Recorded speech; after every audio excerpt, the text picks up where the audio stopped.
Hello, everybody. Good morning, and hope everybody has a lovely day today. And thank you for joining me this fine 8 a.m. Last week, after the live, I heard back from some people that they said they learned a number of things, and I was glad to get that report, that feedback. And building on that, last week I spoke about why everybody's business essentially needs a personality behind it needs to the brand needs to have a personality. And today I want to talk about um why everybody needs to be marketing as if they can get customers from anywhere around the world. Basically, how to think more global in positioning your marketing communications, no matter where you are operating from. um and I want to share why I think this is important, and then I'll then go ahead to talk about how I would recommend one goes about this. And I've written down some notes which I'll just breeze through, and then I'll speak more in depth on the points I'll raise.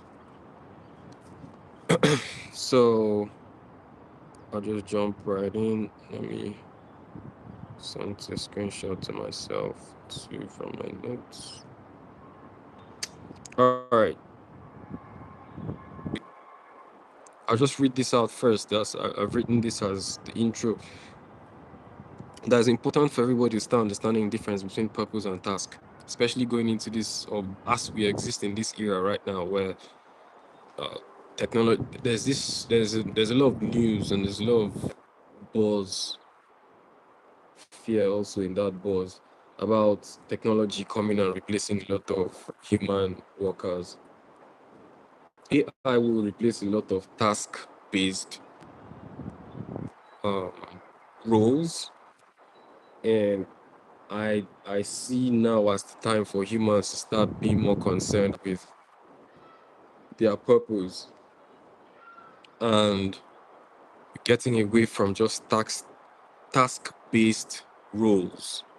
So uh, if your role can be algorithmically expressed, it will most likely be programmed.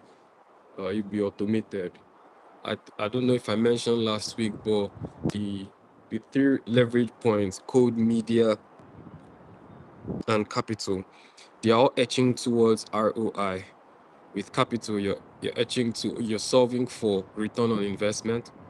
With code, you're solving for repetition of intent. And that code now, that repetition of intent is the automation. So if your role is clearly definable to where it's like, this task is you do this, then you do this, then you do this, then you do that. If this doesn't happen, this should happen. If this doesn't happen, this ought to happen. These are just prompts, basically, for any automation engineer to go in and look at business and say, right, so if you guys understand your processes and I can express your processes and how you would like for things to happen, say whatever the automation is, there's countless examples, then they can go ahead and plug in and make sure that uh, action is feeding into reaction, and then the entire intent is just made automated. So with code, you easily accomplish that. So that's why we need to start thinking more about like purpose and what unique thing that we want to bring into the world. That's the way I frame my head when I think about work and when I think about delivering. So we have to creative people should now be concerned with finding new problems to solve that only they know that unique way, um, and can also scale that unique way. So that's That's why I think this is important. Is like people need to start thinking about work in this way, as in sense of in unique in a unique sense, and what they have to deliver um, that makes them really high value to the marketplace.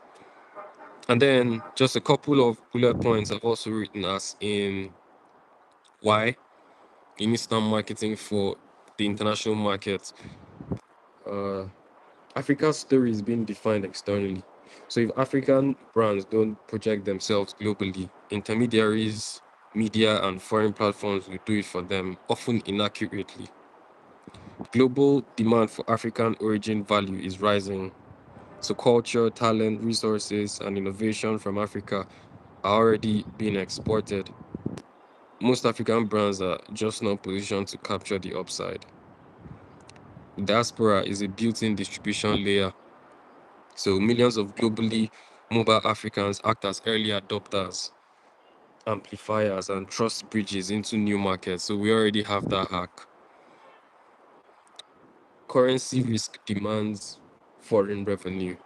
We just cannot escape the need for external funds to flow in and like facilitate our market in that sense. So international customers, press, and partnerships dramatically increase bargaining power even locally. And then digital removes the infrastructure disadvantage. So we spoke about a bit of this last week, but content, software, media, and services, they all scale globally without waiting for physical expansion, like brick and mortar. Like now your IP, your what you do for a living, especially when it's service based, even product based, because logistics now can also be automated.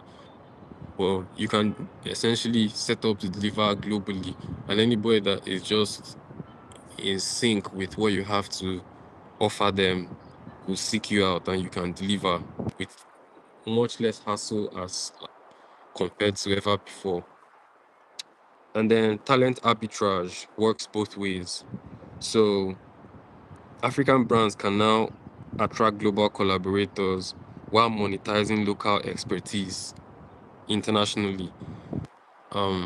We've lived through the era of freelancing and freelancers, so where we've seen local people, like people within one border, are earning and servicing clientele in like the most scattered places around the world, and then they're earning good money, and that's their source of income.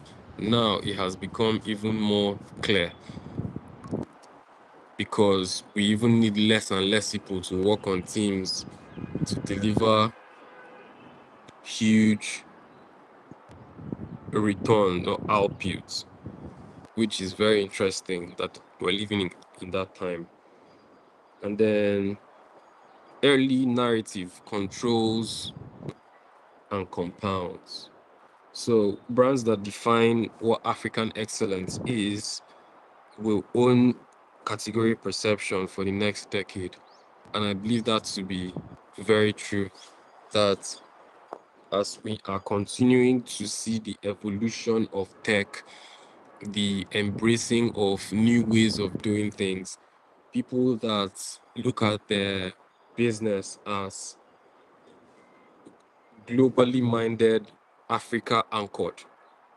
If you're framing it, like for example, your content, if you're framing it as you're globally minded, as in you're not just making, say, who has the local jollof rice, who has the best local jollof rice in Abuja.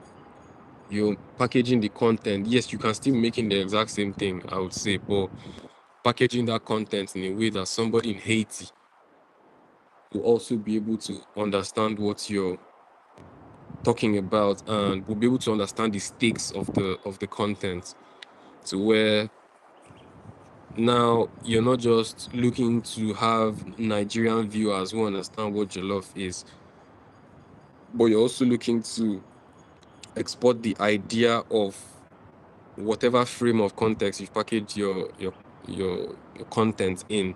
Is if it's a show, you're packaging it in a way where the man in Brazil can consume it, the man in Nairobi can consume, the man in Waterloo can consume. So in that regard, yeah, I think that's like the best frame is globally minded, locally anchored. So you're delivering the exact same things, but then now packaging it in a way that is deliverable globally. And then lastly, platforms are still rewarding or are rewarding original content a lot more than polish. So there's that shift that's going on now to where there's a lot of fake content in distribution now. There's a lot of fake content, and people there's this wave now where people are tending to appreciate the originality of raw, right? If they can trust your brand to, if they can see the personality behind your brand, they are more likely to want to do business with you. And now this cuts through all borders, because when you're packaging this way, you're operating locally, but you're packaging this way, your audience can be from anywhere, from America, from anywhere. So when even your pricing is set, you should be pricing with the mindset of like, what is the value of the thing that you're giving?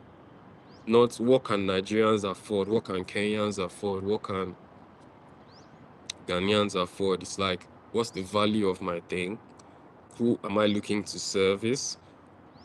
And just framing it in that way will even propel you to wanting to deliver in a way where it's like, if I was servicing a Chinese, if I was servicing a Namibian, am I going to be able to, like, is my product or is my service scalable and quality enough that even if it's the Kenyan man that got it, or if it's the person from Wisconsin, it's something that they both can find value for money in. So thinking of packaging in that sense is the way to, is the way to retain that frame of globally minded and Africa anchored, or global minded, locally anchored. And then so that's why we need to do it. Is there's just, your customers are global. So you, the service provider, you, the product provider, ought to be global, ought to be positioned that way as well. And now the question is how to go about positioning yourself globally, even as you're locally anchored. So I'll just take through a number of bullet points and then I'll go through it. I wrote some down. First, how to start marketing for global audience is lock your business rationale down. As in, global marketing must tie directly to revenue diversification, deal size expansion, currency hedging. Like, one of the things that I would say put me ahead in business operating from Abuja, Nigeria, is when I started my business, I was not disillusioned. Let me phrase it like this. I knew that a lot of what I wanted to earn, a lot of what the services I was providing, a lot of that, many people within my locale wouldn't necessarily see the value enough to go pay the pricing I was asking.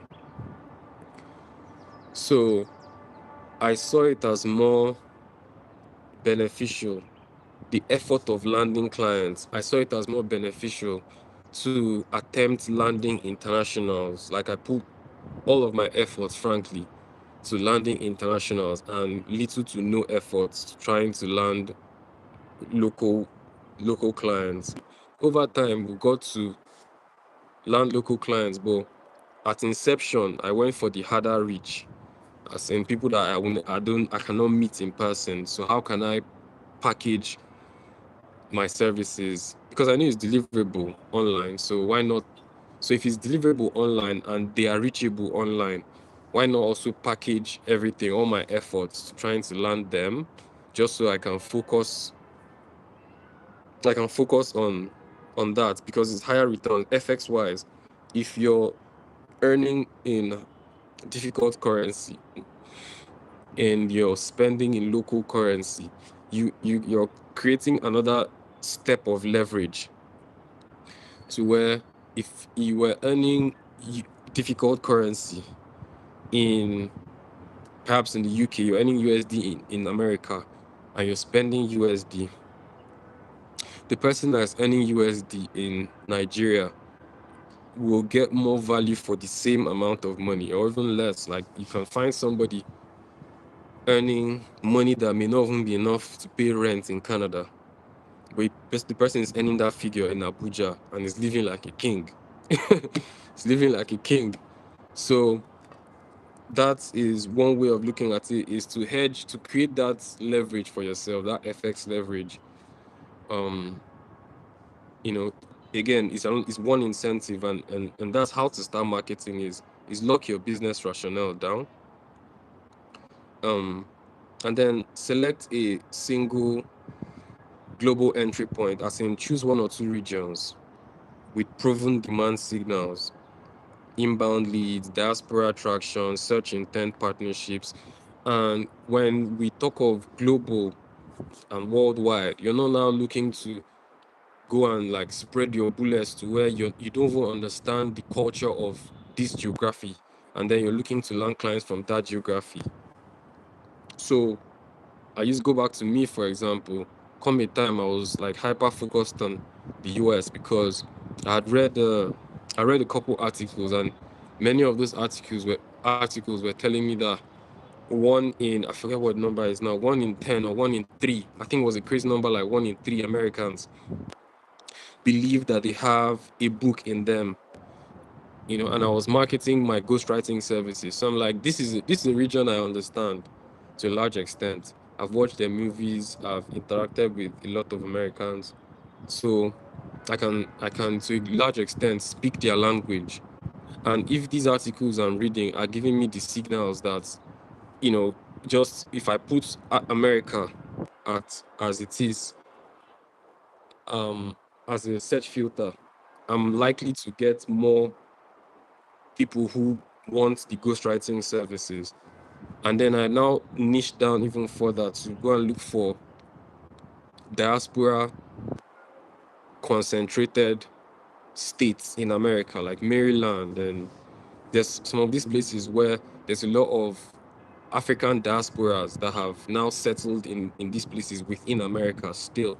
So that was where I cast my net to see where opportunity will come from, basically.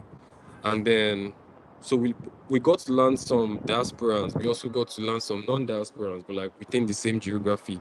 So when you talk of global, it's not a question of you have your fishing net, your marketing strategy. You can literally pinpoint anywhere. If for the thing that you're giving, for the thing that the service that you're delivering, if more of Dubai people want it, then cast your marketing efforts to Dubai. Turn on to make your VPN Dubai wise, so you'll be seeing the ads that have been served in Dubai. Um, if your thing is more, you find more of your ideal clients in South Africa, then again you anchor your efforts to the South African market, and just like that, that's when you want to be hyper specific. But then for some services now, they can pick 1, 2, 3, 4, 5 regions and target, and then they get business from all these different places, and then that's how you get to earn in USD. You earn in wherever, wherever your ideal target audience, your ideal customers, people searching for what you want to give to them, wherever they are, whatever their local currency is, you start earning in that currency, even if you're living in Enugu State, even if you're living in wherever, you know. And that's essentially how you center yourself, center your markets in like geographically. So you pick focus that way. And then reposition around universal pain points. Basically, you're to lead with problems that cut across borders, and you need to eliminate local slang to a large extent. Um, and you also need to lean in on context heavy narratives, as in, like, I'm a ghostwriter, right? For example, and when someone comes to, when I'm looking to position myself for clients, I'm not going to want to rank for the term ghostwriter near me, right? If I was a restaurant, yes, I want to rank for restaurant near me, small shops near me, all these type of things, because then I want people within my locale, right? But ghostwriter now, I want to rank for, or I want to put out content that would have, say, when people in America are searching for a ghostwriter, what would they search for? When people in Lagos are searching for ghostwriter, what would they search for? And I'm trying to rank for those specific terms.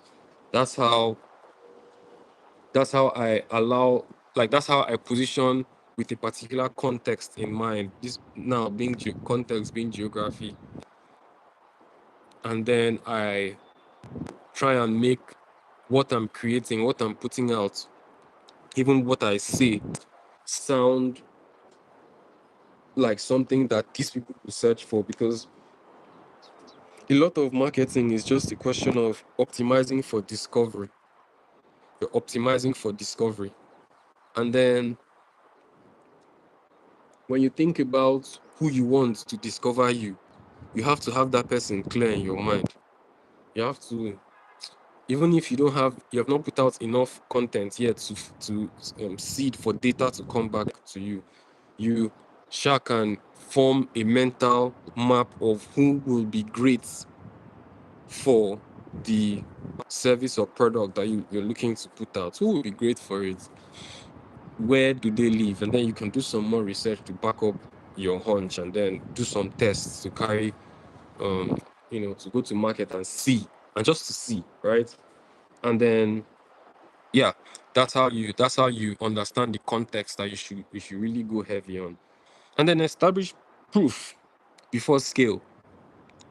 Like, there's something I said in my podcast episode with Fikemi, where I said, those flying under the radar still flying nonetheless. You understand? The game is a game of sustenance. So if you're able to if you're able to uh build yourself and grow your confidence and have receipts and have, show people track record, you can bank on that track record for skill. And I believe it's surprising how that happens, because I've read people's stories and I've read how just their efforts took off, and their effort basically became their credential to take off. So you're thinking of how best to market globally. You want to market competence. So it's best to establish proof before you start thinking about scale.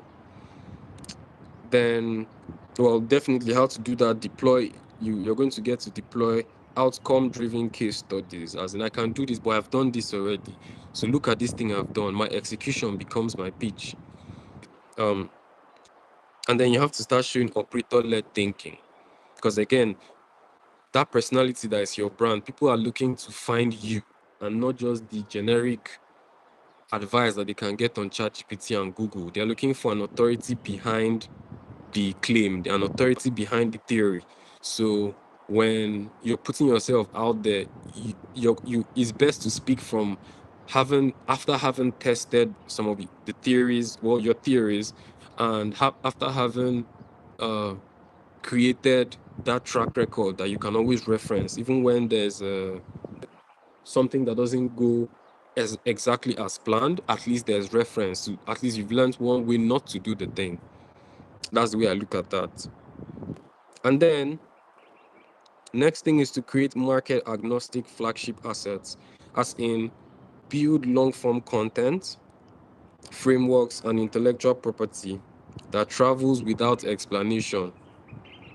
If it needs local context, it won't scale.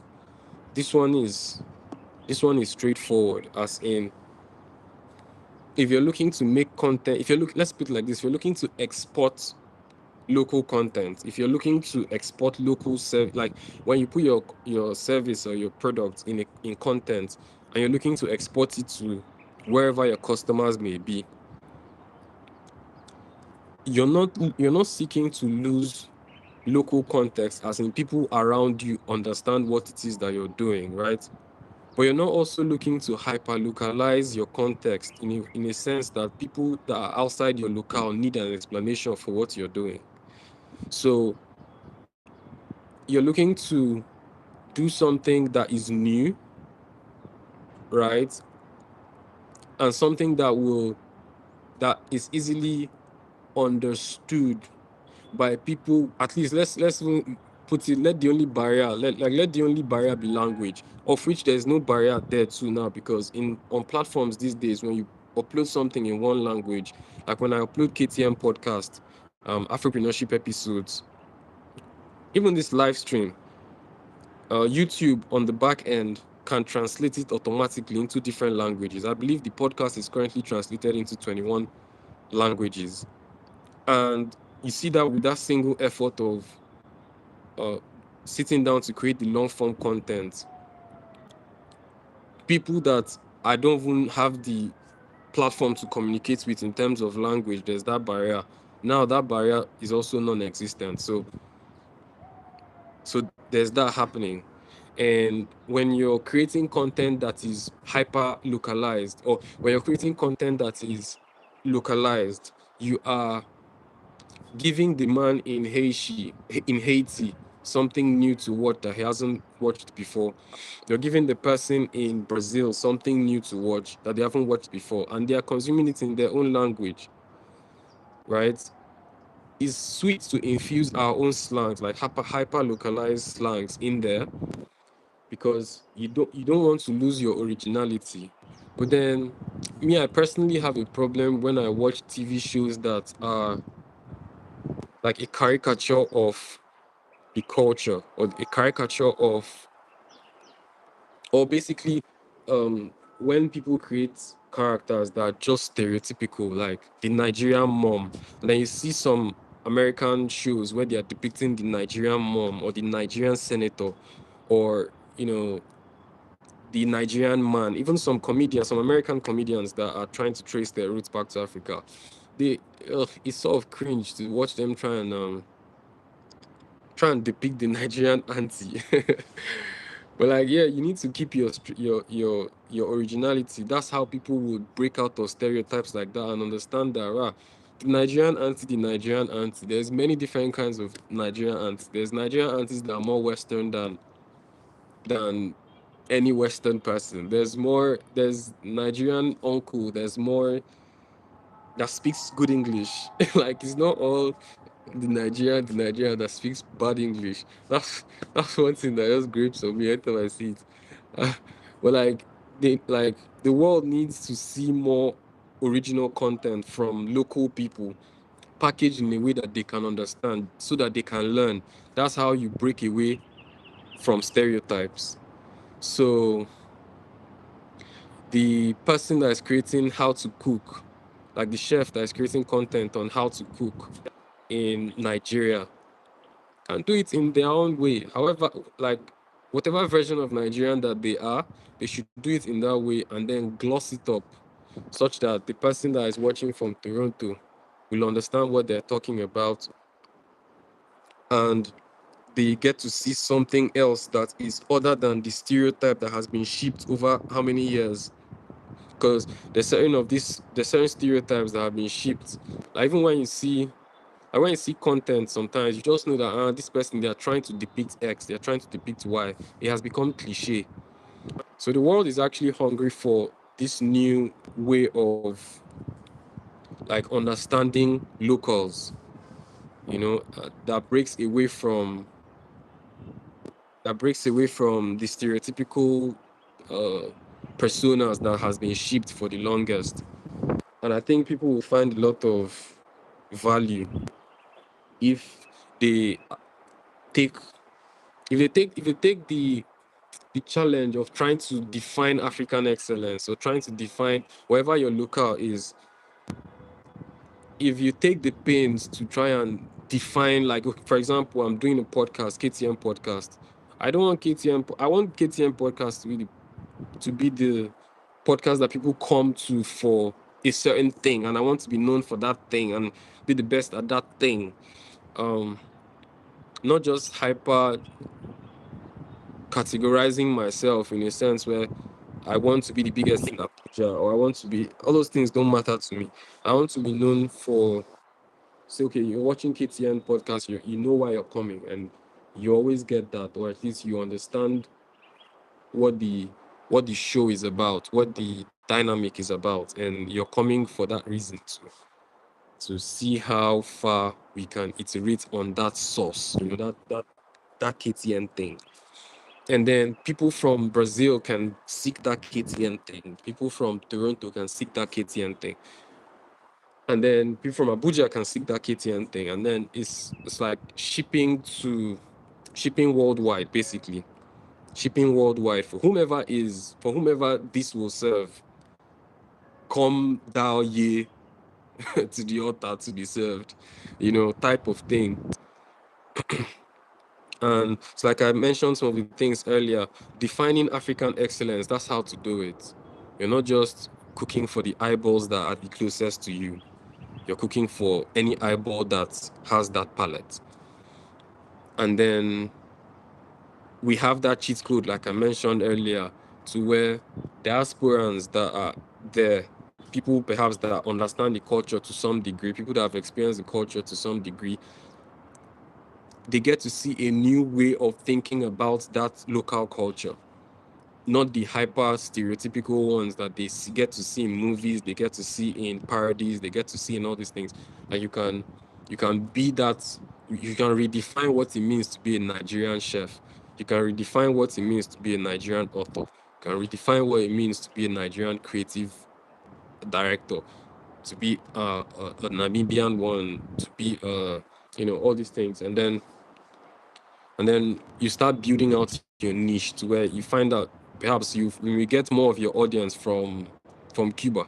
You may get more of your audience from wherever. And then the nature of business now is if your services are deliverable online, you get clients from all these places, you get friends, you build community around the world.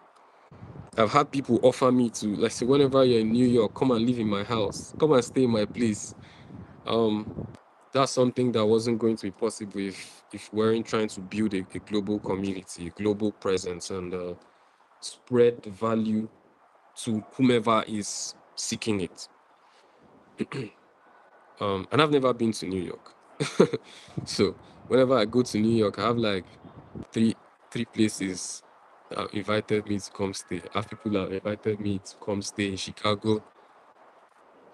Lots of conversation and building relationships. So thinking about it, like you can have these you can have your network everywhere. So why not cook your content, and why not present yourself like somebody that can exist everywhere? If it's how you like to eat, even, you present that way. But anyway, I'll put a pause on that now and go to the last one.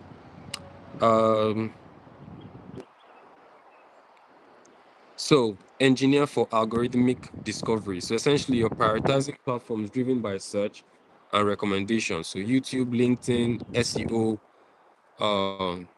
podcast. You're optimizing for clarity, relevance, and repeatable formats. I think this is one to hammer on, and this is the last point regarding how to market to a global audience. Before I dive into that, let me just take bullet points again. You lock the business rationale, select a single global entry point, reposition around universal pain, establish proof before scale, create market agnostic flagship assets, and then engineer for algorithmic discovery. And now I'll start from the bottom up. So engineering for algorithmic discovery is like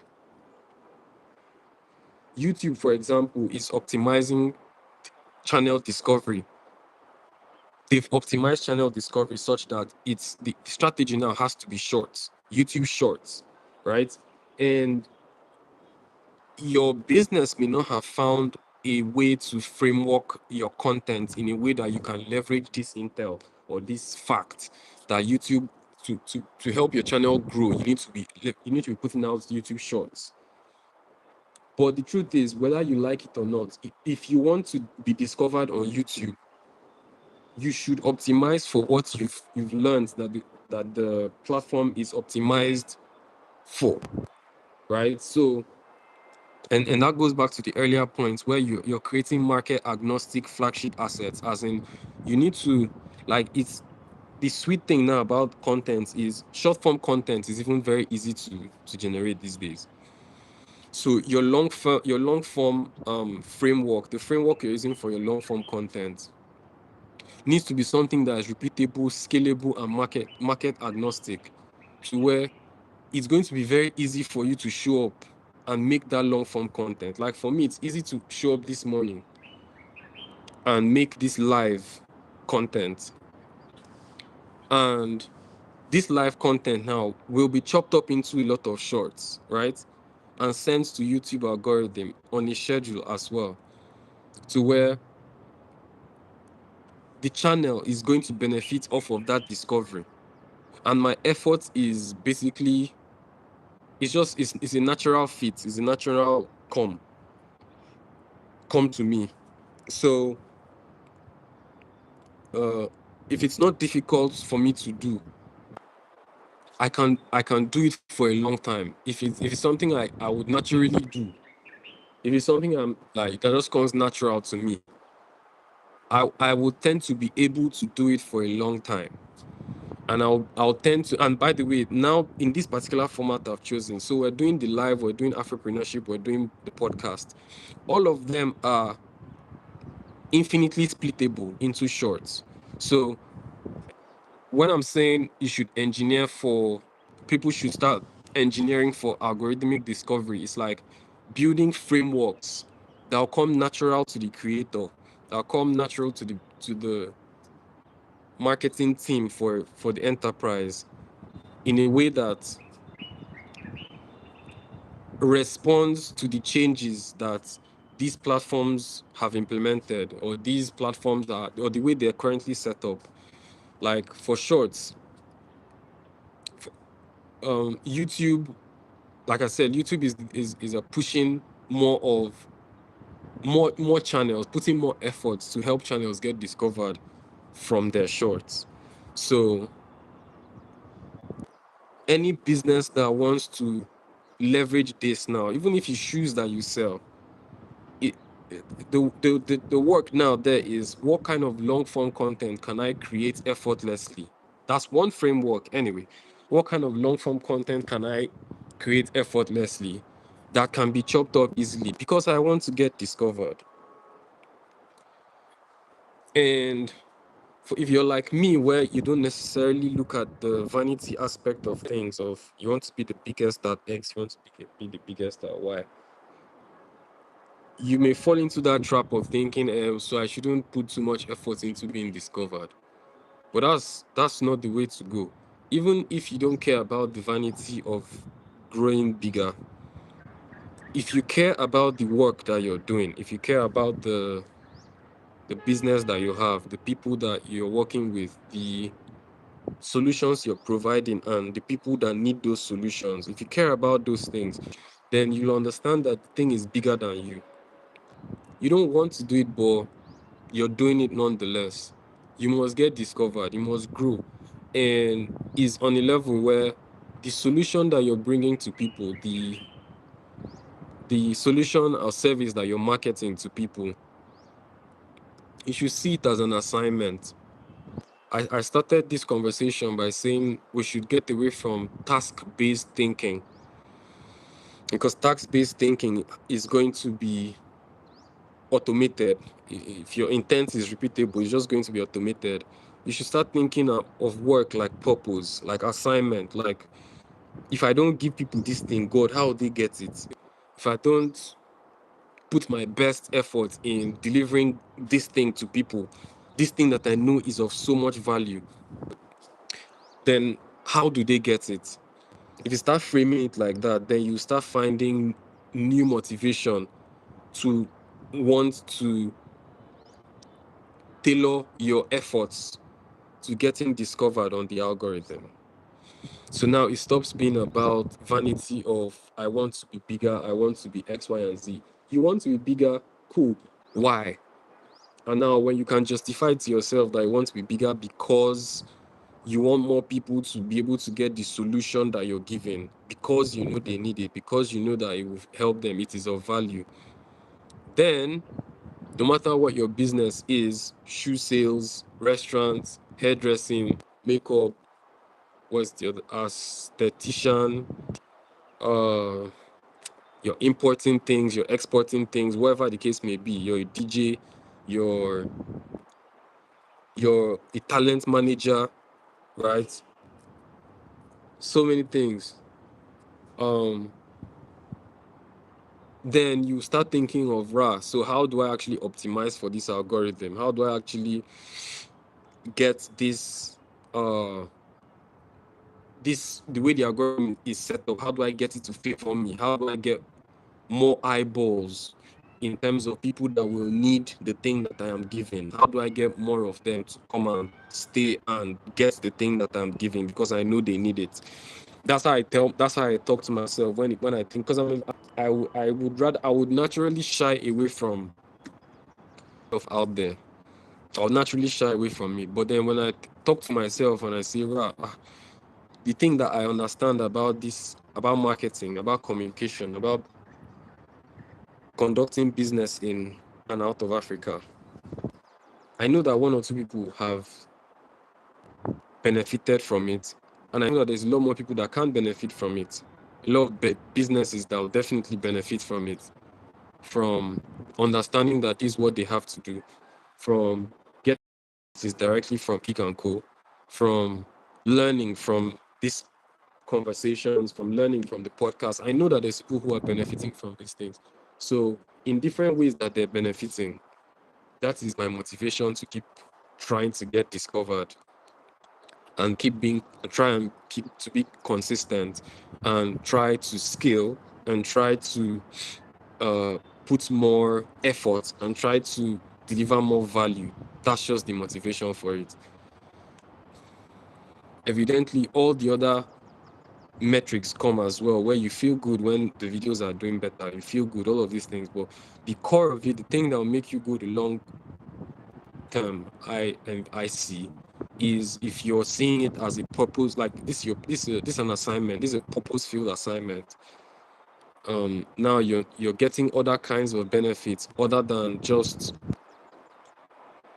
doing it for value exchange. You're doing it to build lives. You're doing it to build lives, because Africa, as it stands, has little to no structure when it comes to enterprises that can be legacy defining, enterprises that can have 100 staff that would start with the company, grow with the company, get married while working for the company, give birth to their kids and train their kids while working for the company.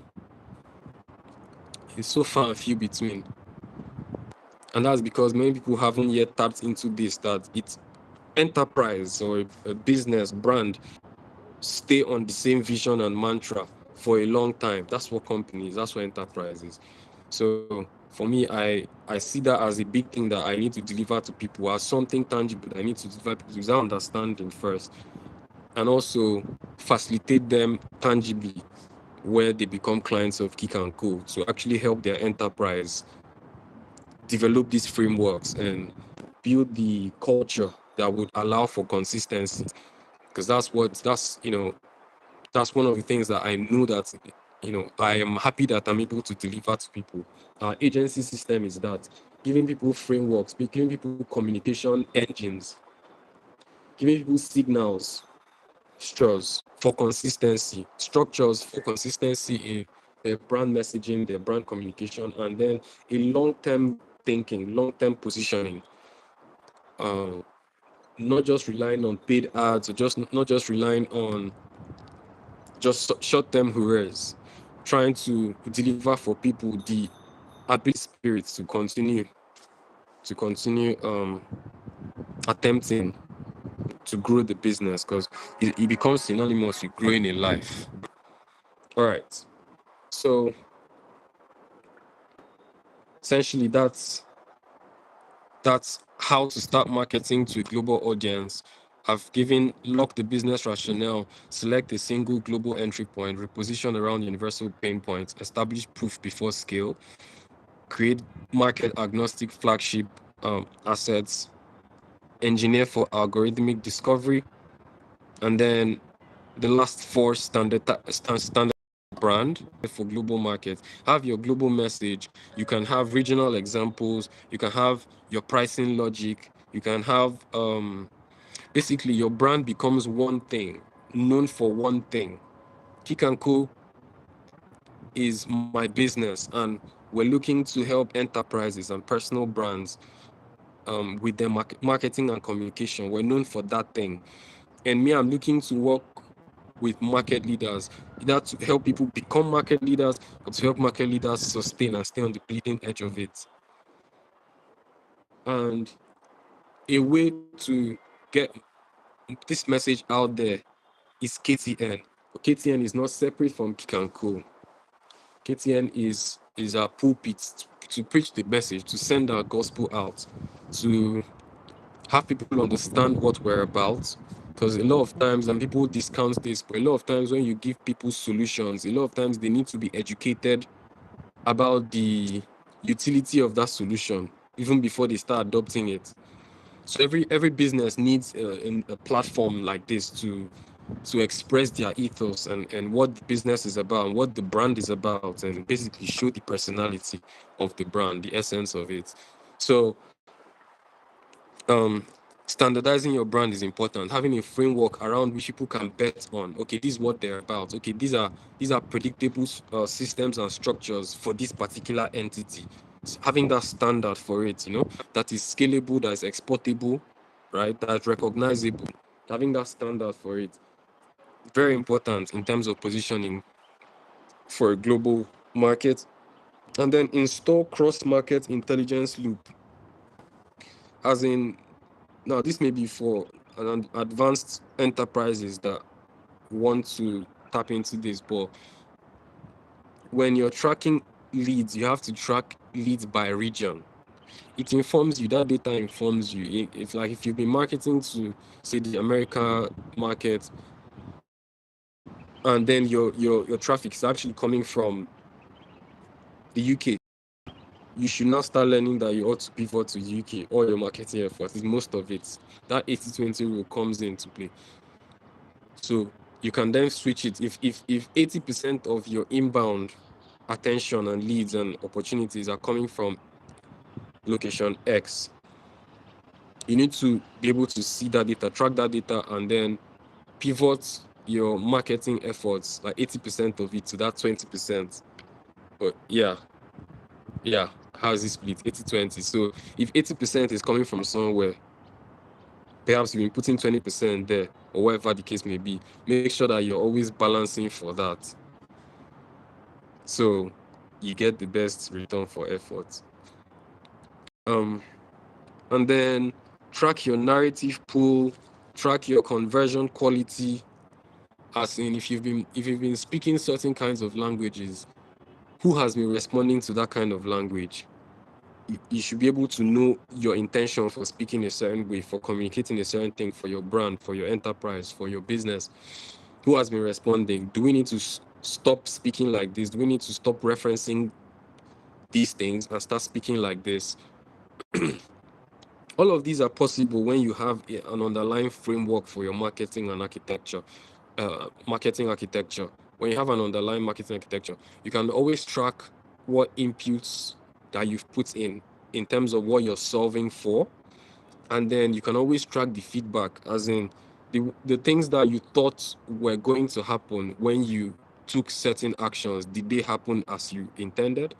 Did when you were using this brand color, when you were using this type of English, when you were using the email marketing as opposed to Instagram DMs, when you were using YouTube content as opposed to TikTok, were you attracting the kinds of people that you envisioned you were going to attract? If no, where is the favorable traffic coming from, and is it worth it to pivot?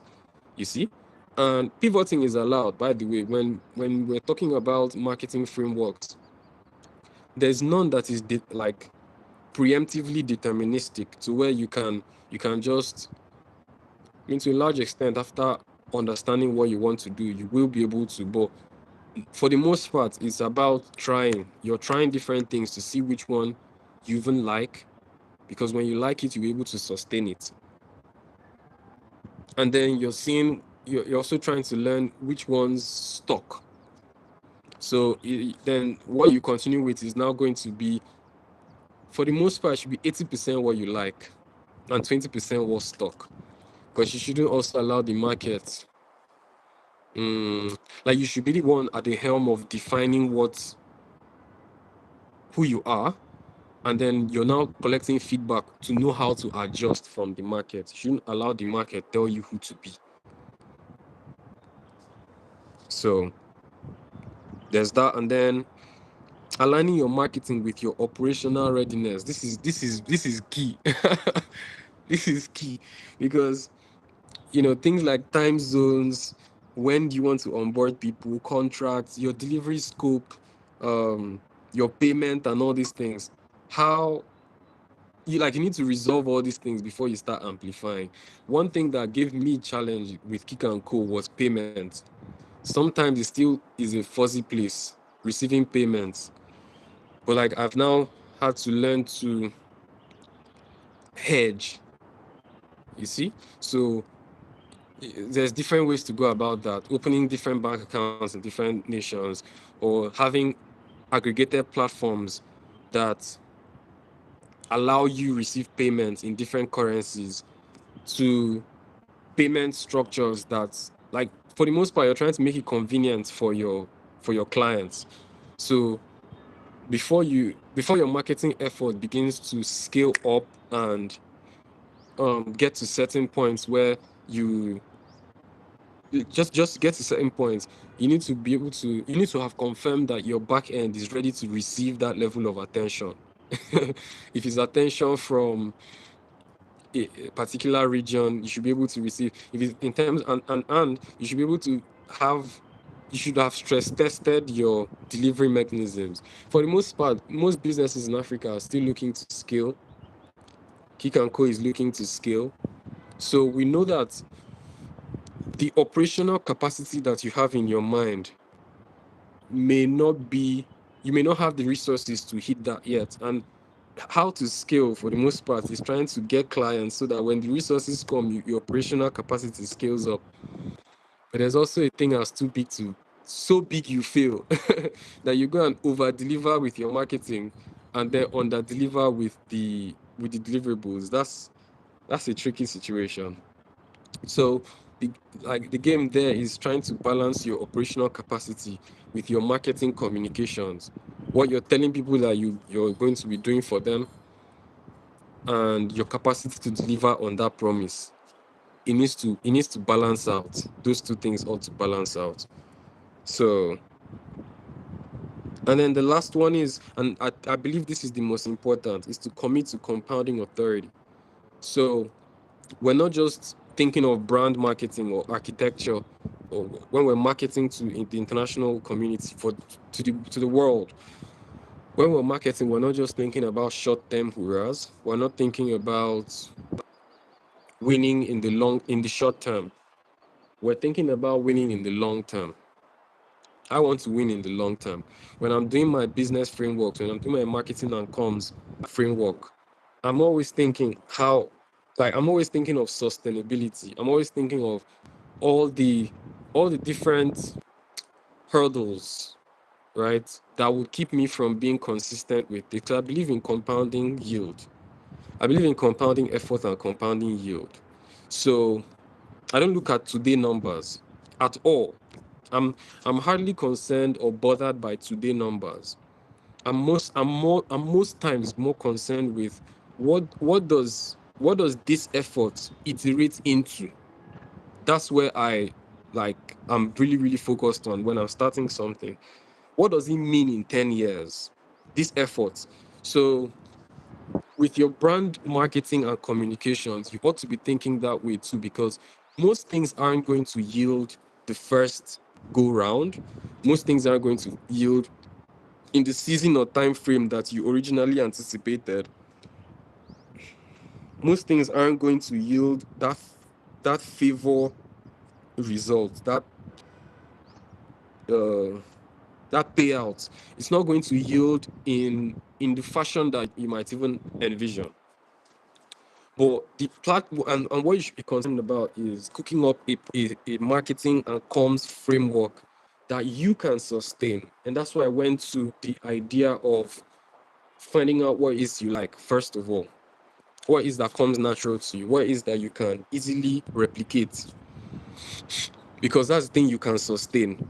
And if you're thinking long term, if you're thinking about compounding authority, if your enterprise is picking a niche or is picking a field, if your personal brand is anchoring on one niche, is globally minded, locally anchored, and you're picking a niche, that niche is going to unfold even as the population unfolds. That niche is going to unfold even as the market unfolds. That niche is going to attract more of its kinds of people, even as the market grows and becomes more aware, and that need continues to become apparent and evident. So there's a lot of factors that are deterministic of your growth that you do not have access to, and a lot of them need just for you to keep showing up. They need just for you to be out there, for you to be known as that guy that does that thing, that guy that does X. You may not be doing it um in a way and by the way, the timing of everything is also in a way that I know that brands and businesses that think long term, they're the ones that win. People that their strategy is anchored 5, 10, 15 years, not just a month, 2 months, 3 months. When your framework is that solid, you tend to have a concise clarity that will resemble speed to other people. But you just have clarity. You just know that I just need to show up here, here, here, here, here. So where people are still on Brownian motion, where they're still running helter skelter, you just need when you show up here today and you were meant to show up there based on your plan, you're okay. You can go and sleep. You've had a fulfilled day. When it comes to enterprise marketing and the way you communicate into the public, when you're thinking about how to positioning has to be a way that you embrace this reality that who you become is unfolding. Who you become, you are becoming who you become. Who you are becoming who you want to be. So all the attributes, you don't still have it. You don't have it yet. So you don't expect all the yields to come at that moment as well. You're going to get the returns for the attributes that you have in a given season. And then the game now is if you can survive many, many, many, many seasons, then all of them are going to compound over time, such that at a certain point, your framework, the way you've marketed yourself, the way you've branded yourself, the way you've operated your brand and your business, all of that then cements into a sentiment that the public perceives. So you're building attributes, you're stacking attributes over time, you're stacking experiences over time. You're also doing experiments to solve and check, can I do this? Is this better? Can I go there? Blah, blah. You're also, that's the positioning. That's the positioning. It goes like this. So as you're solving for how best to position, it's best to have clarity at inception. But clarity doesn't mean complete vision. Clarity, clarity means a fuzzy, broad view. I want to be that. I don't know what that thing means in 10 years. Like, I want to be, like, you define it in a concrete but loose way. Because as time is going on, as um as attributes are stacking, as experiences are stacking for your brand, for your company as well, you You're going to learn new ways of being the person that you originally wanted to be. You're going to adapt to new formats of delivering the thing that you originally loved to do.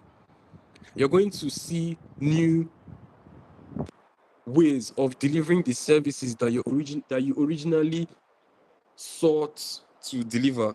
You're going to see new ways of delivering the products that you originally were delivering. So you need to trust the process. That whole idea of trusting the process is heavy with your marketing too, where it's like the way you're even talking to your prospective clients will change over time, because your prospective clients will change over time. The definition of who your prospective clients, your ideal clients are, they'll change over time.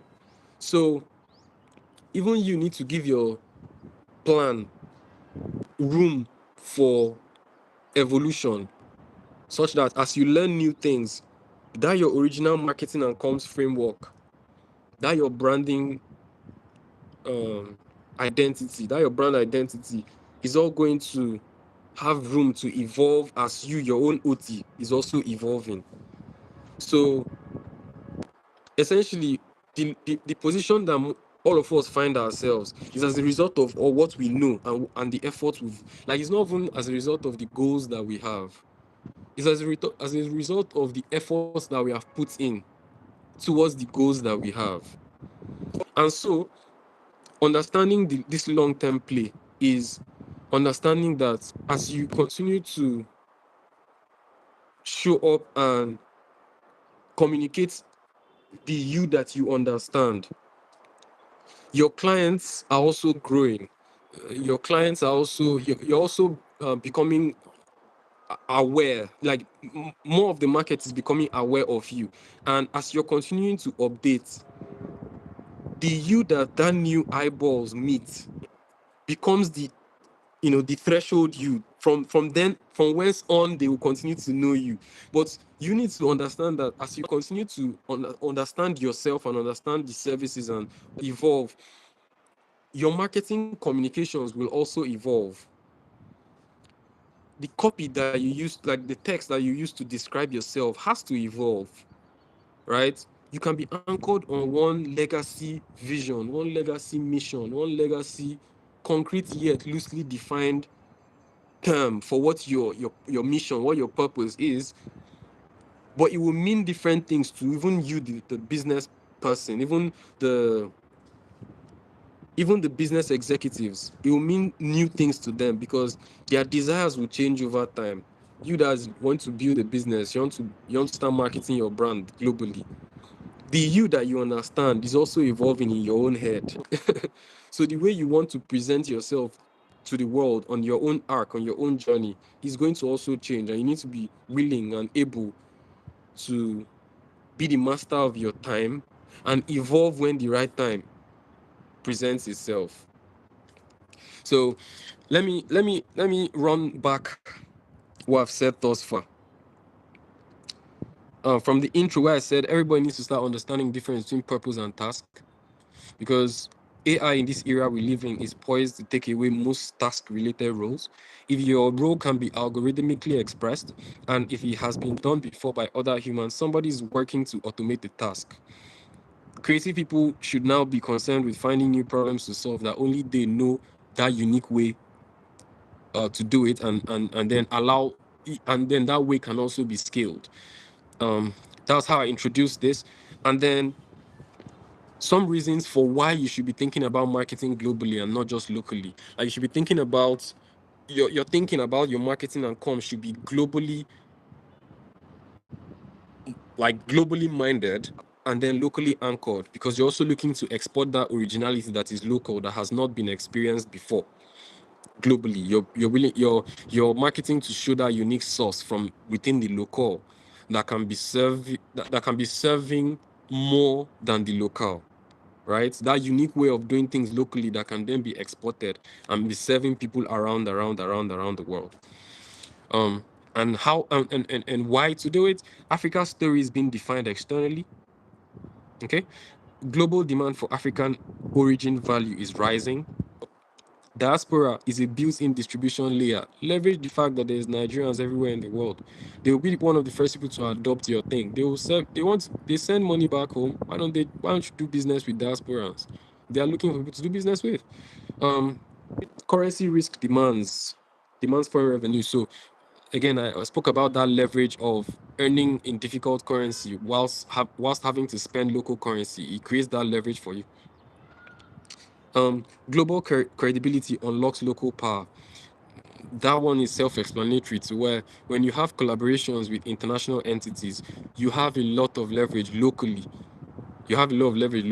Not just for having collaborated with them and then you're seen as of more quality, but the perks that just come with it, the exposure, the learnings that come with it, and then the positioning, like the FX wise now, you're positioned in a way that you have leverage, spending power leverage. So that's good. And then the digital space that we're all operating in now removes the infrastructure disadvantage. So people, like your business, your services, it's not just for people in Abuja. Like so people, anybody that can reach you should be able to reach you, and you should be positioned so that they can reach you. And then talent arbitrage works both ways. So basically, African brands can attract global collaborators while monetizing local expertise. So you're monetizing your local expertise internationally, and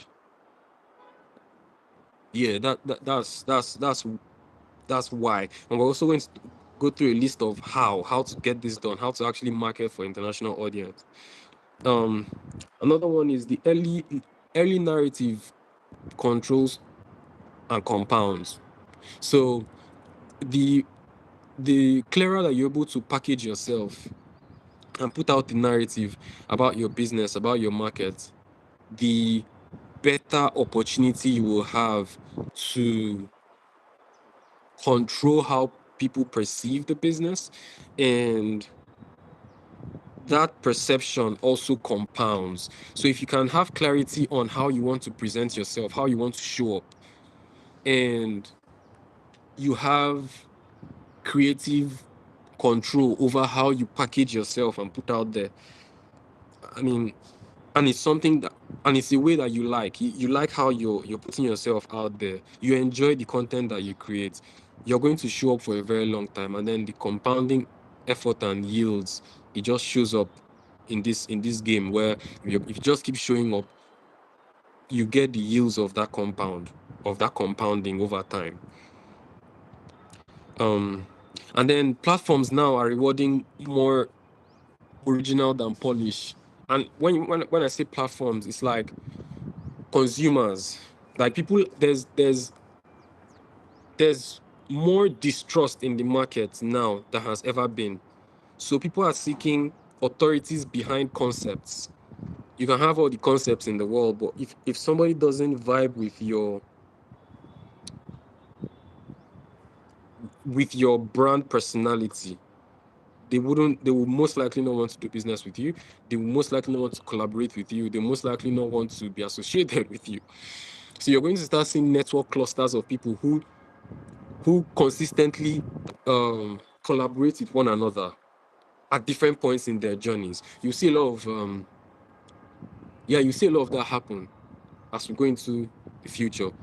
There'll be clusters of networks of people. If it's a group of podcasters, if a group of whatever the case may be, but I reckon that will be the case. So where it's like it's going to form, because that tribe mentality sort of shows up. It shows up in different ways in human operations, where this cluster of people just tend to keep collaborating with themselves, and in order to enter that cluster, you need to be accepted by the clan. And then there's that. But that's how I think that will play out. So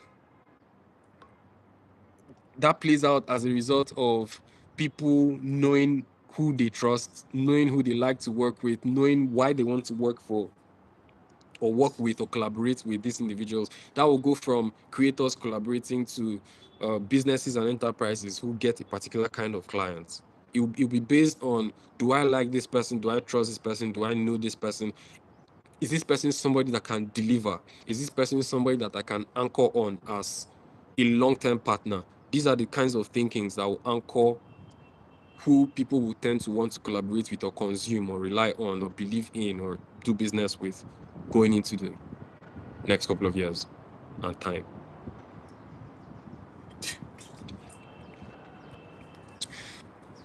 And then bullet point for, okay, so if that's why we need to get it done, how do we then go about marketing for international community? How? And how is this? Let me pull this up. Bullet points for this: how to go about marketing for international audience. Lock in your business rationale, and I'll go through this again, like I'll expand on these, but lock the business rationale. Select a single global entry point, reposition around universal pain, establish proof before scale, create market agnostic flagship assets, engineer for algorithmic discovery, standardize your brand, install cross-market intelligence loops, align marketing with operational readiness, and commit to compounding authority. So, from the top, locking down your business rationale, as in understand what it is that you're looking to give to people, be able to say it in a way that local people understand and also doesn't confuse people around the world, because your clients can come from, or people that you want to collaborate with can come from anywhere around the world. So make sure that the thing that I would say, make sure the thing that you're putting together, your brand entity, your marketing framework, it has that global appeal without losing its original local source, right? Second, select a single global entry point, as in, yes, you have access to the entire globe, but like, what regions will most likely favor you most? Anchor your efforts to that region. If it's America, if it's the UK, if it's France, if it's whatever, start from somewhere.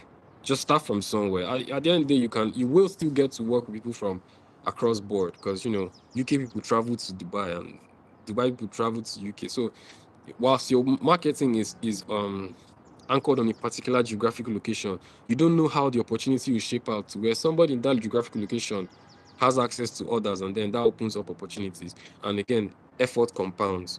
So there's that. And then reposition around universal pain. So I'll crystallize this with this example. I'm a DJ in Abuja. If I'm a DJ in Abuja, the way I'm anchoring the fact that I'm a DJ will just be the fact that I'm a DJ. I'm a DJ in Abuja, yes. I want Abuja gigs, yes.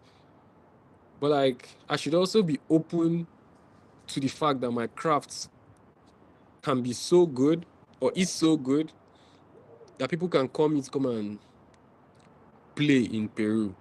So essentially, I'm investigating my own taste, not Abuja people taste, not Nigerian people taste. I'm investigating my own taste. So whatever it is that Kick can produce on the deck is what I want to be putting out. And then I should then have a way of observing to see where attention is coming from, and learn what kinds of positive attention is coming from what locale, right? And then if what I like to do normally is resonating with people that are in whatever locale, then I'll now start focusing my attention on that locale.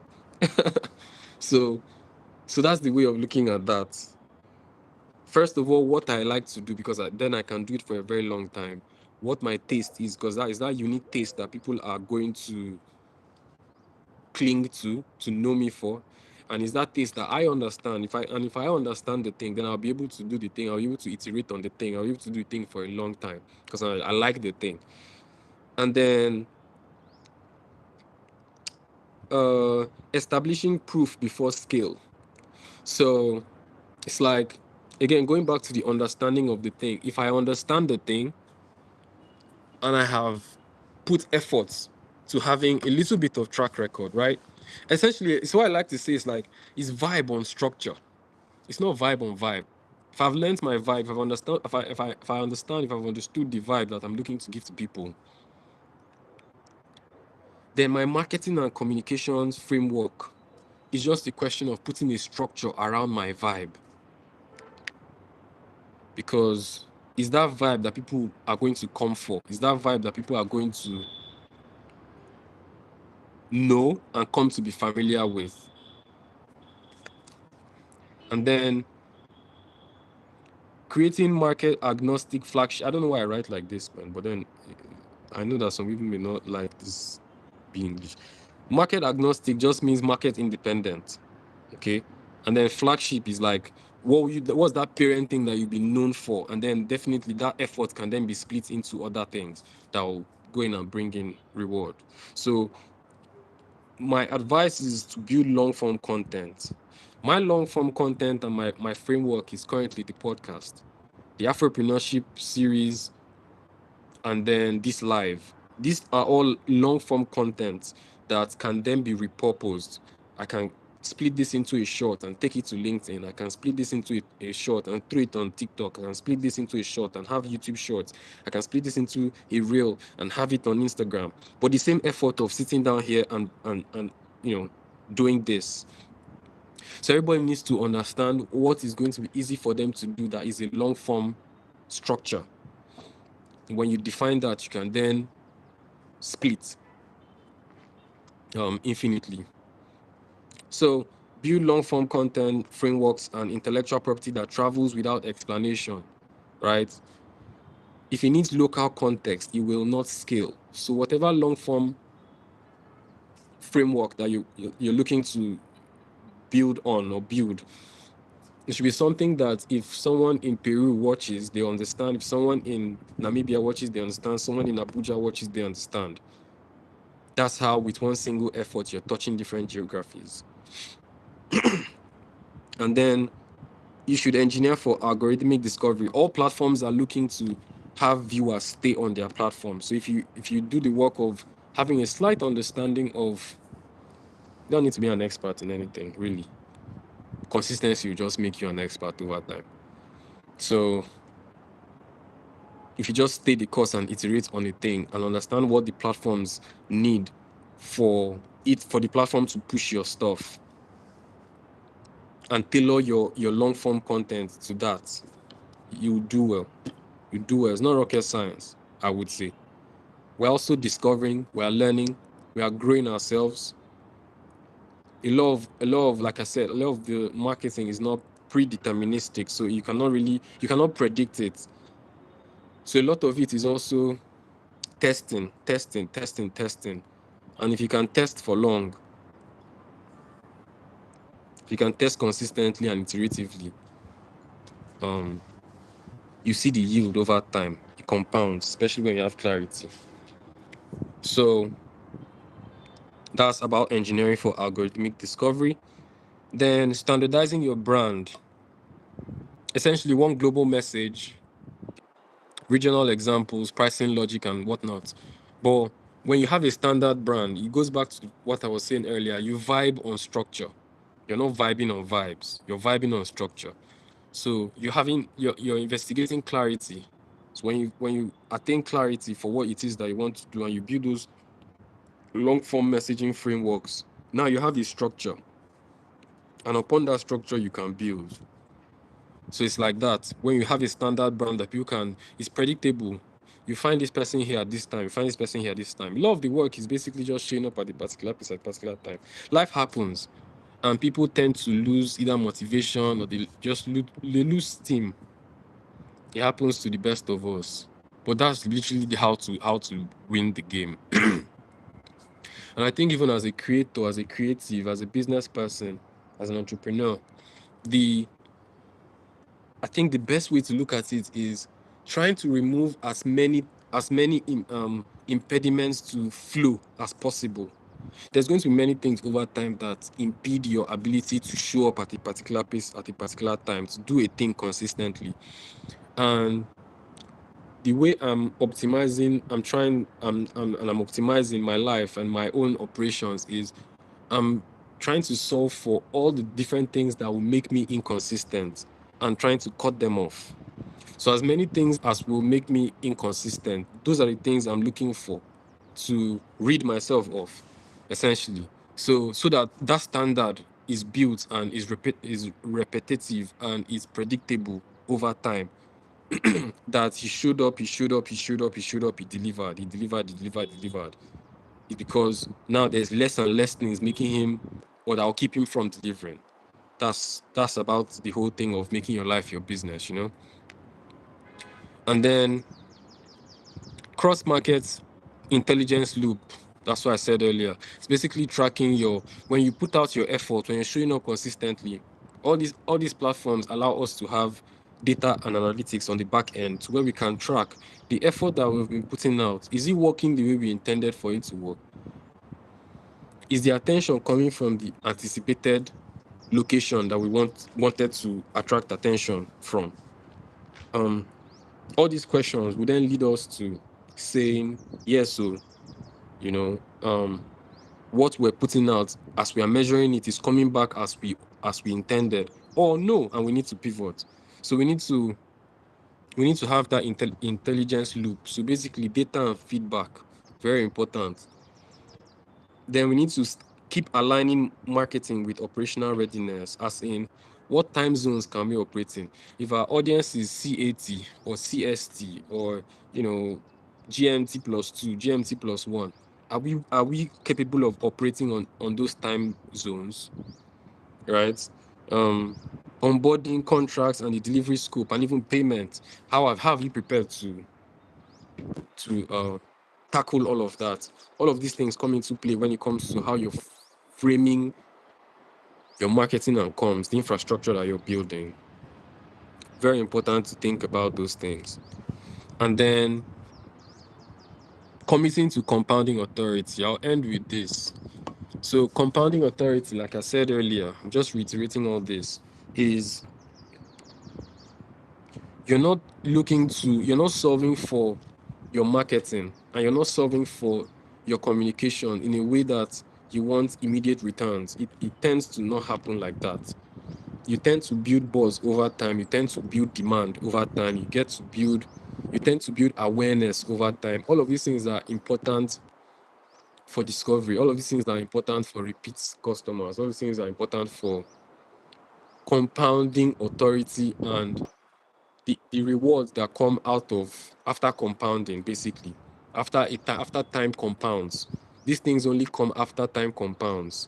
So the same way your knowledge is also increasing over time, the same way your zeal is also updating over time, the same way your understanding is sharpening over time, your experiential relevance, your confidence is all building over time.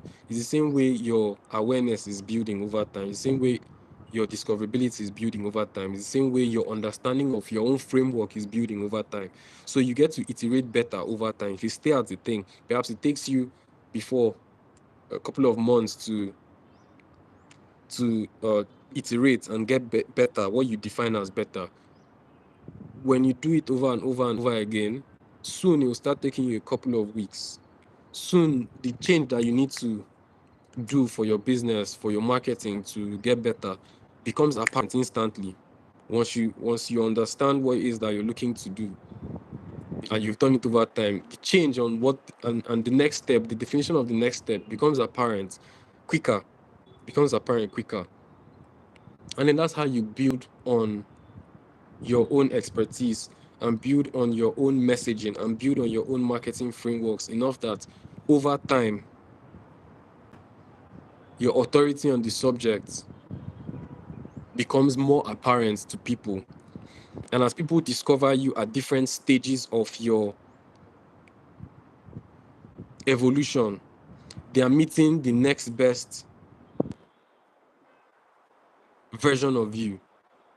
So thinking of it in terms of a long-term play is how you really get to see rewards. And then how to be long term is what I said earlier. You gotta like the thing, genuinely like the thing. I think time exposes how much somebody liked something or not, how much somebody was willing to just go for something. And he exposes all of us. He exposes the best of us, because staying on the bandwagon for a long time, it takes you being it takes you coveting your attention, coveting your time, not allowing your focus to be dwindled by day-to-day things, by month-to-month things, especially like everything that you want to accomplish in 5 years time is a daily journey. Is a daily journey. I'm learning that myself. Like, committing to certain things, it's sweet to write it on the calendar, it's sweet to put it on the vision board, but like the day-to-day of it, that's the work. He's doing it yesterday and then doing the one that you ought to do today, doing the one you ought to do tomorrow. That's how 5 years just fly by. So yeah, I think the more we understand that this game is a long term, the better we understand that this game is a long term game, the better we'll be able to curate structures that are original to us, frameworks that are original to us, marketing and comms frameworks, brand frameworks, business frameworks that are original to us and that we can sustain for a long time. So thinking long term is the way to go. I'll stop now. If anybody has any question, let me entertain questions if any. So let me give a couple minutes to get questions.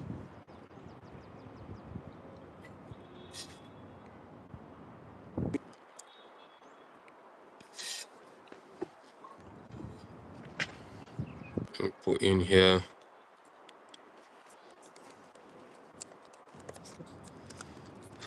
Today's topic is marketing for a global audience.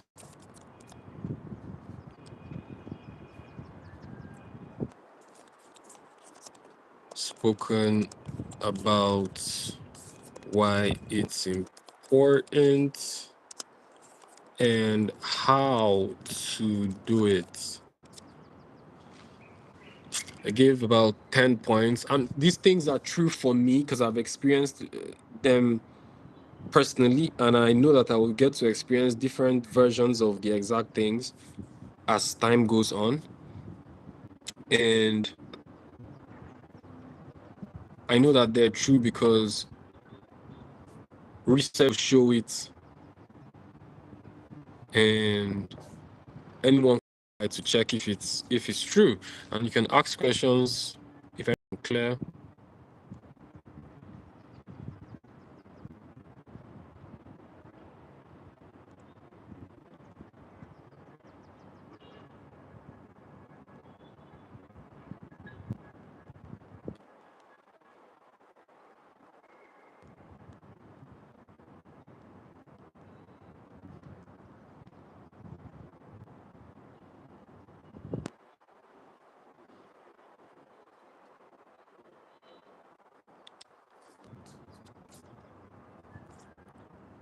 So any questions in, I'll take and I'll answer.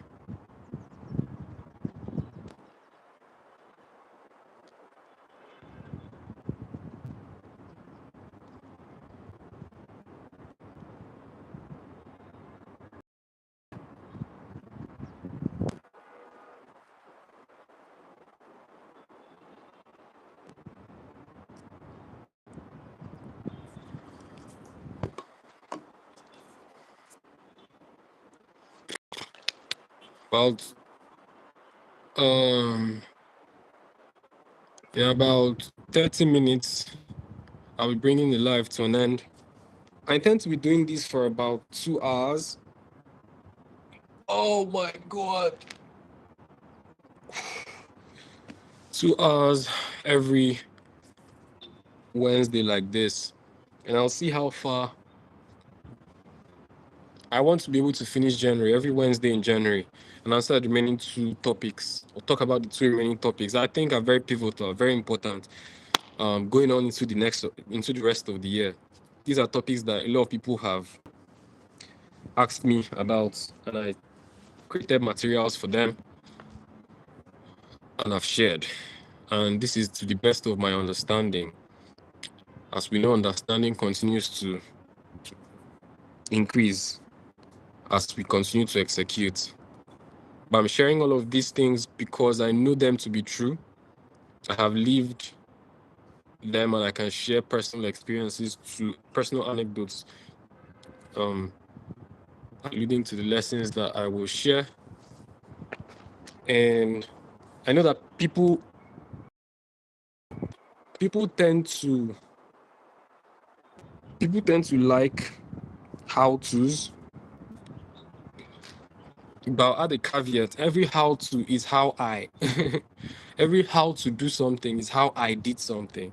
And everybody, I would say, ought to understand why something ought to be done, even more than asking somebody how. Yeah, you can ask how and learn from someone else's processes to a large extent.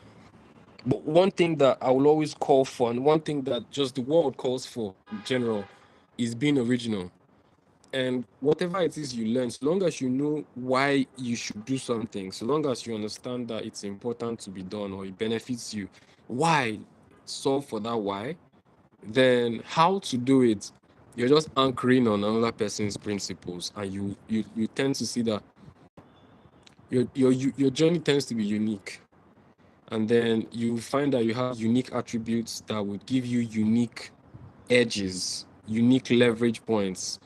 You may have more contacts than the next person. You may have more energy than the next person. You may have more ability to sit down in one place and read than the next person. You may have more ability to accept or to stomach rejection than the next person. Whatever it is that is your own leverage, strong suit, that's how to get it done. But the why to get it done now, you can get from other people. Okay, that's why it's important. That's why that works. That's why that doesn't. Okay. Then how to now get it done? It now depends on your own desires, your own unique positioning, your own effort. And you can only learn how to get the thing done in hindsight. Okay, that's how I did it. Or that's how I wasn't able to do it. You learn how not to do it. So in execution, many of the things that I've said today will become apparent. In executions, when you're doing it, you say, okay, is that what that he meant by that? Is that what, oh, he did not say this part, but okay, this is what happens after such a thing, that type of experiential learning, it happens after you get it done. So I hope more people get to start thinking of their business in a more global light. I mean, it could be favor anybody, DJ, consultants, graphic, anything from any field. I don't know, they're not coming to my head now, but anything, thinking more globally favors you. And then it's not a question if you understand why you ought to think globally. You answer the question of how to start marketing and positioning for a global audience. So I'll wait for any questions.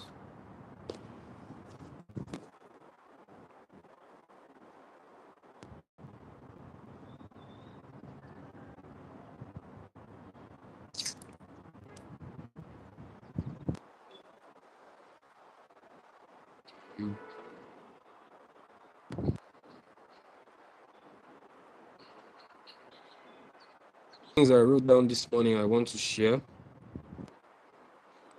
Just as an aside, there's 7 things. 7 things that help me, and I believe will help anybody listening to this, anybody that wants to start looking at it in the sense of anybody that wants to start looking at their business or their brand or their company, their enterprise, their endeavors in terms of positioning for the global space. That's a lot of attention that you're seeking. And 7 things that help me. I wrote down creativity is about noticing, not doing. So the work begins long before execution. Your primary job is to refine your sensitivity to what matters. Attention is the real competitive advantage, as in your attention. What has your attention? So if junk has your attention, you are going to be less effective than somebody that valuable content has their attention. So creativity is about noticing more than doing, I'd say. Second thing is the creator's role is to remove interference, like what I was saying earlier. Fear, ego, perfectionism, over intellectualization. These are operational blockers. Great work emerges when friction is reduced, not when it is increased. Number 3, you are the instrument, as in your taste, your intuition, and your lived experience are the raw materials. So you need to optimize for inner environment, and the output improves as a byproduct. The better you that shows up, the better output you'll be able to deliver. The better you that shows up. Number 4, quality is felt, not proven. So metrics, frameworks, and external validation come after resonance. If the work feels alive, it is directionally correct. If your work feels like you, if your work feels like it's vibrant, in fact, you're the best judge to even know whether your work is stale or not. So quality is felt, not proven. You're not looking to prove anything to anybody. People are going to feel the quality. They are going to see. And then process over product. That's number 5. Obsession with outcomes kill originality. Commitment to presence and play unlocks it. The work reveals itself incrementally after iteration. That's when the beauty of the work. That's when the art that you're creating. That's when the art emerges. It's after you do the thing continuously for a while. So process over product. The Afropreneurship episode we released. Let me confess, I am happy. That took different people's efforts, from me scripting to people that came and we recorded, to the editing, to remove this, add this, remove this, add this, let's do this again, let's add this. I did not know what the final footage was going to look like. I had an idea, I had a vision for it, but I wasn't like hard fixated on what outcome. I just knew what I wanted the thing to feel like. So when he hit that feeling in quality, I said it's fine. We're putting it out in this way. Even at some point where there's a repetition at the end, for emphasis, is what I started telling myself. I don't know if that was deliberate on that part. I don't know if it was entirely deliberate, but we left it there and put it out. So the outcome is not what we're entirely focused on. We're focused on the process, because now everything that we did to put out that animation, we can learn when we want to put out another animation. We can say, when we did this wasn't going good, so let's do it in this way. So we learn, and the beauty comes after iteration. The entire work, they did 10 iterations. We can see their progress over the 10. That's the way to look at it. And then number 6 is constraints create leverage.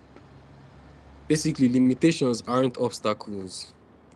They are focus tools, boundaries to sharpen decision making and accelerate originality. Everything I tell myself this thing, like everything that is what I don't yet have is a reason to show up.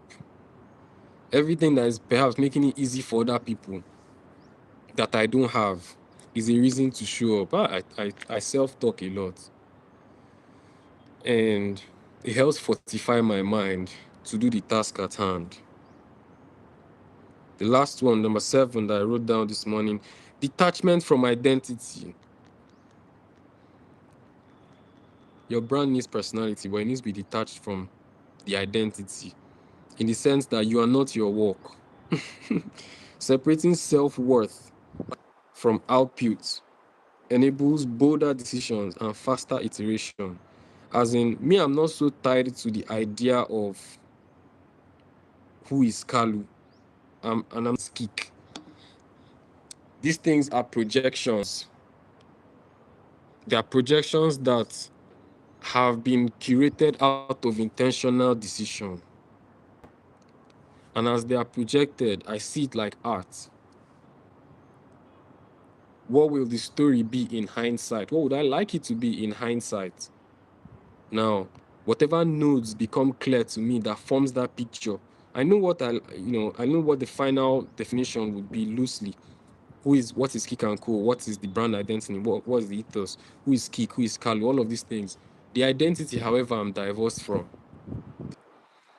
so that I will be able to not be so clinged to one way of doing things that even when a better way becomes more apparent, I will still now decide to stay on that old path because I'm so hooked and so attached to it. I think the beauty of this whole thing of being an engineer, being an artist, and looking at your work like art that you're creating into the world is having it be artwork. Just like the painter that will paint part of the canvas today, tomorrow he'll come back and paint the other side. And tomorrow he'll come back and paint the other side. And next month he's still painting. Then he paints for one entire year. And some strokes might have even been mistakes on the day. But in the grand scheme of things, they fit well in at least on the final note. He just likes that it's there. The imperfection becomes the part of the art that is irreplicatable. That's how you should see your marketing. That's how you should see your brand positioning and your brand framework is, over time, allow for the thing to unfold over time. I think that's a beautiful way of looking at it. So this has been thus far, guys, the idea that, because I'm always talking about marketing to global, international. This is why you need to start thinking that way. And I've also shared some of the ways that I've been doing it, and I intend to keep doing it, is marketing myself as a brand, as a business, as a company, Kik and Co, that can service people around the world, that can deliver, that can keep delivering marketing and comms for enterprises, for personal brands, and also showing that in my execution, that in and of itself becomes a pitch. The structure that we have going on. By the way, everybody can visit kicknco.com, www.kicknco.com, and go under the resources page.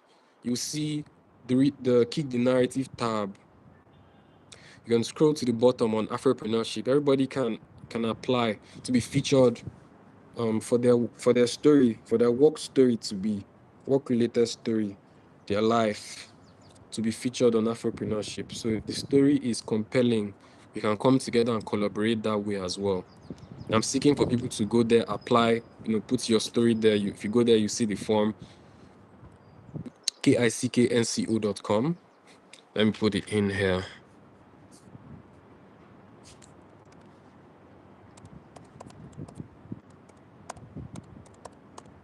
kicknco.com.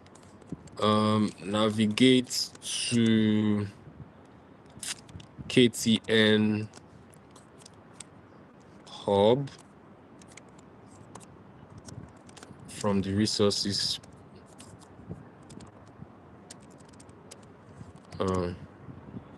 And see the feature section on Afropreneurship.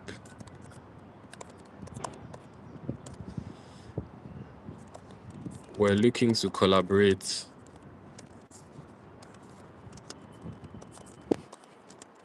with people who have interesting work stories want to share, want to engage more of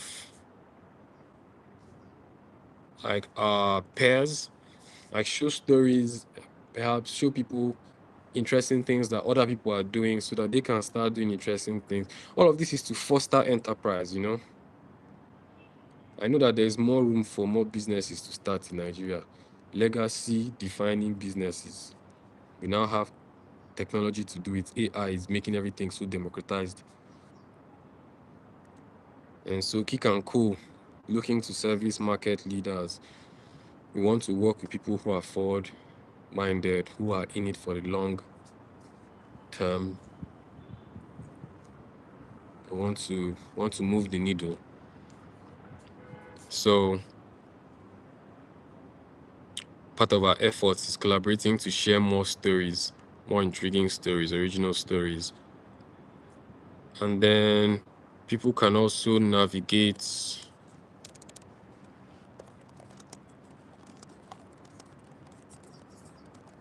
to the carriers section to sign up for alerts when we have job openings at Kick and Co. If you want to work with us, that's the way to do it. And then if you want to partner with us as a client, just go to the website, visit our homepage to see our offers, our two offers, agency and magnet system.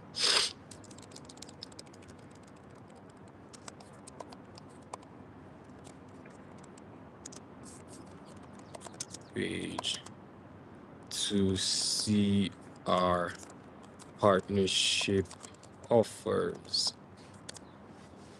Yeah. So www.kscknco.com. We're looking to partner with people and grow and get better.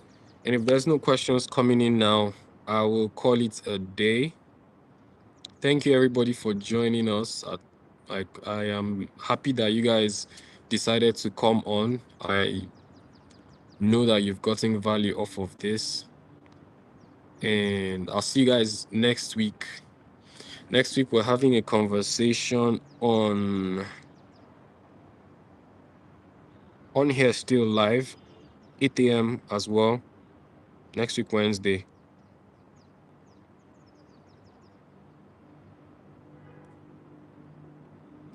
And we'll be talking about the career advice that's ruining generations. That's a strong one. So the career, and I can allude a little bit to it. Some of the career advice that's ruining generations. A lot of us are still believing the old way of doing things. A lot of it is not our fault. A lot of it is our fault. So I want to talk about them, perhaps show how some people can, or how I broke out of that whole mindset of the old way, and all some of the new things that are informing my own processes. I want to share next week, Wednesday, 8 a.m.